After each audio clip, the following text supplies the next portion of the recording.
So now we're going to talk about oil spills, and oil can spill from the time that you drill it all the way until you use it. And so when you drill for oil, it needs to be transported, and that can be done by either sea or land.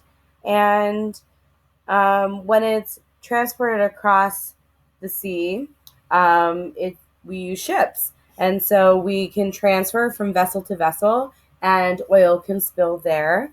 But also, just accidents can occur. For example, the Exxon Valdez actually ran aground and spilled a ton of oil, which we'll talk about in a little bit. Also, it can be transported by land. And so this is where we have pipelines. The most infamous one that you probably know about now is the North Dakota pipeline. Very controversial for the fact that it's going across a water supply for the people that live in the area. And so if oil were to spill, which it has already, then that will contaminate the water supply. And so those spills happen from broken or leaking pipes, not to mention all of the land degradation that happens around actually building a pipeline. Um, and then, of course, we have the actual drilling for oil. And so at the drill site, you do have an oil spill, which we'll talk about in a little bit. Um, for the BP oil spill or the Deepwater Horizon, that was at the drill site that oil spill happened. So we will talk about that one as well.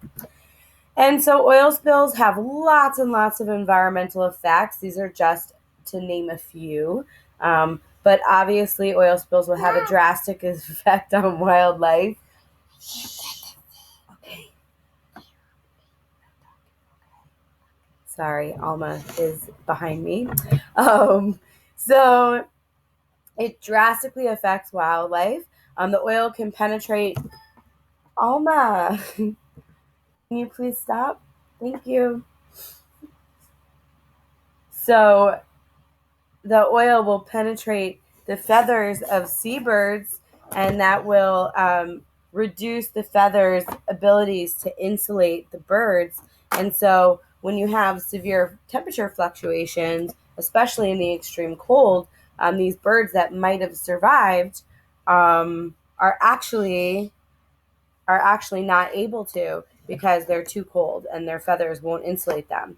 They're also less buoyant in the water, so they're not able to float, which can obviously be an issue. Their flight is impaired because their feathers are all slicked up. And then finally, they do ingest the oil as they're preening because they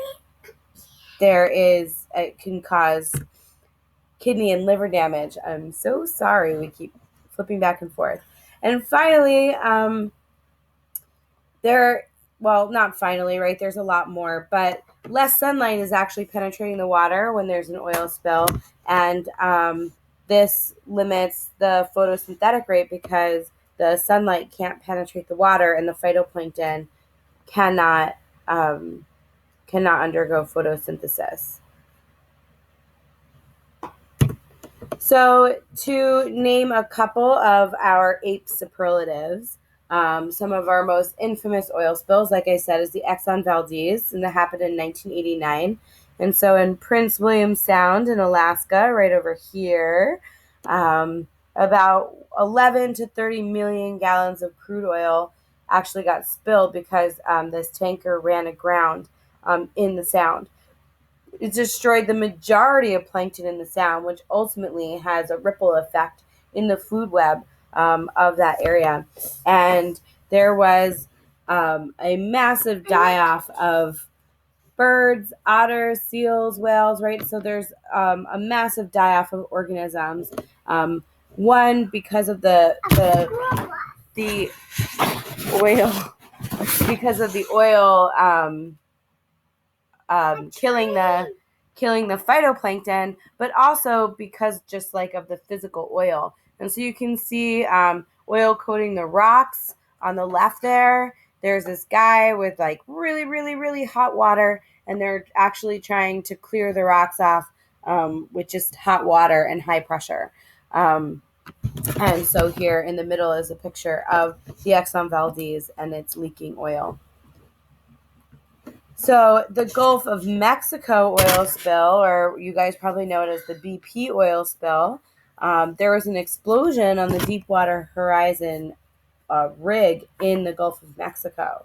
And so it was the largest environmental disaster of the United States ever. And this happened in 2010, so you may remember it. And so if you want to do the math, because I know you do, it was 5 million barrels of oil. And so 42 gallons of oil, crude oil, per barrel. So, do the math, that's a lot of oil. And so it's not just a loss of oil, not just a loss of life for certain organisms, but billions of dollars of damage were done to the fishing and the tourism industry. So it was actually a huge economic hit as well. And like I said, there was a huge environmental impact. 16,000 miles of coastline were affected all around the Gulf. So it was quite significant. So once that oil is spilled, how do we clean it up? Well, we can clean it up in a few ways.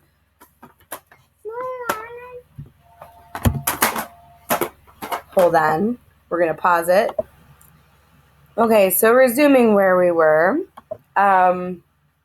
Here's a hyperlink on recovering oil. So once the oil is spilled, we need to be able to clean it up.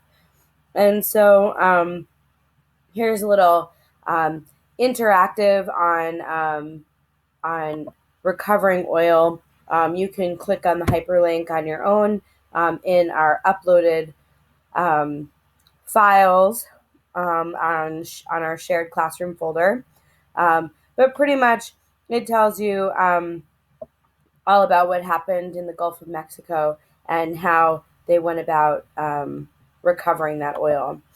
And so, how do we recover oil? Well, it depends on the type of oil that's spilled, how hot or cold the water is, because obviously that's going to affect the viscosity of the oil, the types of shorelines. So is it a rocky beach? Is it a sandy beach? Obviously that is going to affect how we would recover the oil. We can use biological remediation, so the use of microorganisms, usually bacteria, to break down the oil. We can use chemical agents. Obviously, that's an issue in and of itself because we're adding chemicals to the water. But a dispersant is something that disperses oil, so it's not actually breaking the oil down, it's just spreading it out. A sorbent is something that will actually absorb oil onto its surface. And then you need to recover those particles. And then a detergent can cause the oil to clump and sink. So, in flocculation and settling. So, these are definitely solutions, but they have their issues. We can do a controlled burn. So if you have oil on the surface of the water, you can burn it off. Water will not burn, the oil will. Again, it needs to be controlled. And then most commonly used is actually booming. So in this picture, these are booms. And what they are these floating pieces that are wrapped in almost like a nylon, really, really thick, impermeable fabric or material. And this top part is floating. And then under the water, which you cannot see, is a skirt of that same material. And so it falls below the surface of the water. And so really it's just containing the oil so that it can't move past it. And so once you contain the oil with a boom, you can either skim the oil off or vacuum the oil up. And so we're going to stop there. That's oil. And we will continue more with water pollution soon.